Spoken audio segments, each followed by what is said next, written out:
कैसे हैं आप सब।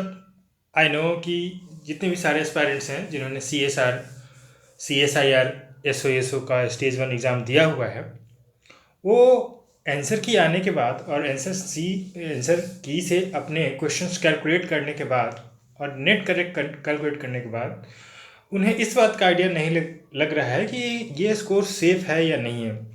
कुछ ग्रुप्स में कुछ लोग अफवाहें उड़ा रहे हैं कि कुछ लोगों के, बहुत सारे लोगों के 300 प्लस है। जी, क्या ये सच है या उसके पीछे सिर्फ अफवाह ही है, तो उसमें भी बात करेंगे। दूसरा बात करेंगे ये कट ऑफ का। पिछला कट ऑफ सबको मालूम है 52% था, लेकिन जो ये बात नहीं जानते हैं वो है कि उसमें नेगेटिव मार्किंग था या नहीं था। अगर था तो क्या 1/3 था या 1/3 से कम था। दो चीज़ें हो गई कि कितने कितने लोगों के एवरेज मार्क्स आ रहे हैं। बहुत सारे ग्रुप्स में बहुत तरह की बातें चल रही है, बट उस पर ध्यान नहीं देना है, क्योंकि उससे ध्यान देकर भी कोई फ़ायदा नहीं होने वाला है। अपने आप को कमतर ना आके कंपटीशन में अभी भी आप बने हुए हैं। अगर इस वीडियो में जो एनालिसिस किया गया है, पिछले वीडियोज़ में जो एनालिसिस किया गया है, उसके हिसाब से आपके नंबर आ रहे हैं। तो अब ये रही बात कि पिछले 2 वीडियो में भी कट ऑफ मैंने बताया है, इस वीडियो में क्या खास है।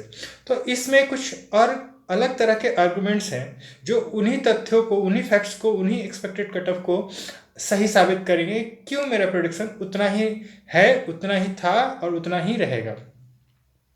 ये नहीं है कि स्कोर का कार्ड आ गया तो अभी भाई आगे पीछे कर लो, नहीं भैया, ऐसा नहीं। जो मेरा एनालिसिस पहले भी था वो अभी भी रहेगा। Let's begin the session. तो सबसे पहले बात कर रहे हैं कितने लोगों के 300 प्लस आए होंगे या नहीं आए होंगे। सबसे पहले मूव ऑन करते हैं कि लास्ट टाइम जो नेगेटिव मार्किंग था, लास्ट टाइम नेगेटिव मार्किंग जो था फ्रेंड्स, वो था लगभग 1/4। मतलब अगर 4 क्वेश्चन गलत होते हैं तो एक क्वेश्चन सही को वो इक्वल कर देगा।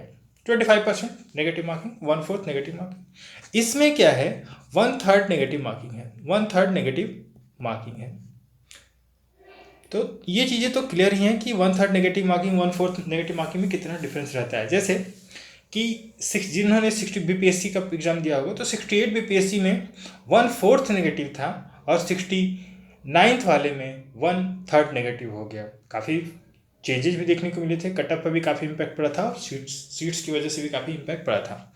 तो ये तो एक समस्या है जो बहुत सारे कट ऑफ एक्सपर्ट, पता नहीं हज़ारों यूट्यूब पे, मतलब क्या ही है, जिनका आज तक कोई एग्ज़ाम का प्री तक नहीं निकला है, वो भी एक्सपर्ट बन के वहाँ पे एनालिसिस कर रहे हैं, वो भी काफ़ी सारे सब्सक्राइबर्स के साथ भी। खैर, इन सब चीज़ों के बारे में बात करना अच्छी बात नहीं होती है। तो एक तो ये पर्सपेक्टिव हो गया कि पहले 1/4 था, अभी 1/3 है।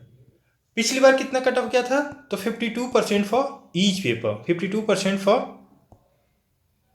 ईच पेपर्स, यानी कि 78 मार्क्स, 150 नंबर के दोनों थे, तो 78 प्लस 78 इक्वल टू 156 मार्क्स। इतना कट ऑफ किया था आउट ऑफ 300, आउट ऑफ 300।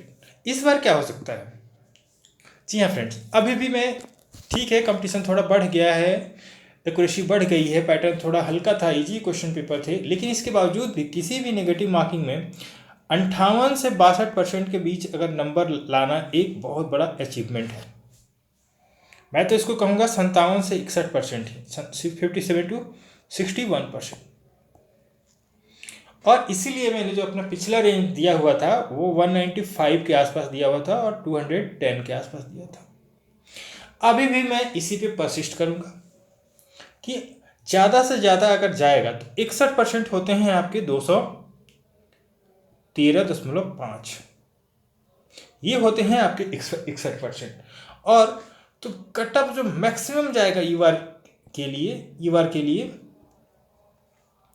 वो जाएगा 205 से लेके 213 के बीच तक।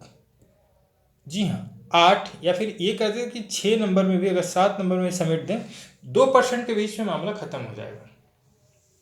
यही, इससे ज़्यादा अगर जा रहा है, अगर कोई बता रहा है तो फिर गलत बात होगी, वो फिर एनालिसिस डेप्थ नहीं है उनके पास, या whatever be the reason.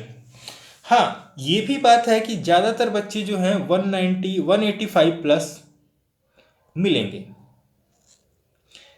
180 plus मिलेंगे ज़्यादातर बच्चे, लगभग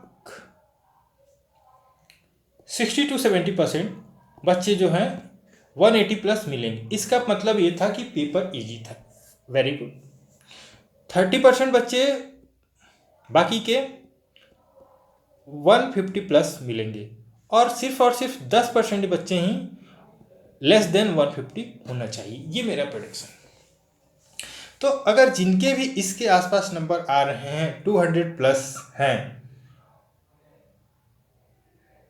अदर कैटेगरी में, जनरल का तो यही रहेगा, बाकी EWS और OBC SC ST 195 198 यही जाएगा, इससे ज़्यादा नहीं जा सकता, इससे कम भी बहुत ज़्यादा होने के चांसेस नहीं है। 192 193 अगर माइनर केसेस में होता है तो मतलब 190 प्लस वाले थोड़ा बहुत सोचें कि हाँ हो सकता है, पॉजिटिविटी बनाए रखें। तो ये एक ओवरऑल आइडिया मैंने दे दिया है। अब बहुत सारे लोग डराने के लिए कह रहे हैं इसके तो 300 प्लस आए हैं, उसके तो 300 प्लस आए हैं। पहले तो ये प्रोविजनल आंसर की है, और दूसरा अगर मान भी लिया जाए कि किसी का बहुत अच्छा दिन गया होगा तो कितने सारे बच्चों का होगा। अरे चलो सब ये भी मान लिया कि 300 प्लस गया है बहुत सारे लोग का, लेकिन किस दिन गया है? अगर उस दिन गया होगा तो उस दिन का परसेंटाइल जो हो जाएगा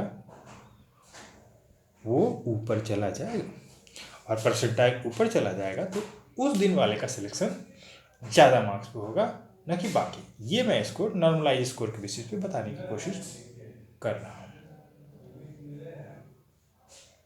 तो ये था। सो अभी की एनालिसिस यही रही। ये 300 प्लस वाले बहुत ज़्यादा नहीं है, 50 के आसपास ही होंगे। इससे ज़्यादा अगर कोई कह रहा है तो बहुत हवा में उड़ने वाली बातें हो रही हैं, उन सब पे ध्यान नहीं देना है। सो आप स्टेज 2 की तैयारी में जितना जल्दी हो सके लग जाए, या तो होली के बाद कभी भी स्टेज 2 का एग्ज़ाम डिस्क्रिप्टिव होगा, पेन और पेपर पे होगा। ये भी पिछले वीडियो के कमेंट सेक्शन में बहुत सारे लोगों ने पूछा था कि पेन एंड पेपर हो गया ऑनलाइन होगा। डिस्क्रिप्टिव जो भी होगा वो पेन एंड पेपर के साथ ही होगा, ऑफलाइन एग्जामिनेशन होगा, इसमें ऑनलाइन की कोई फैसिलिटी नहीं होनी चाहिए। ठीक है, वैसा कि नोटिफिकेशन में बहुत कुछ क्लियर नहीं है, बट यही मान के चलें कि ये ऑफलाइन ही एग्ज़ाम होगा। So thank you so much for watching this video session. All the very best.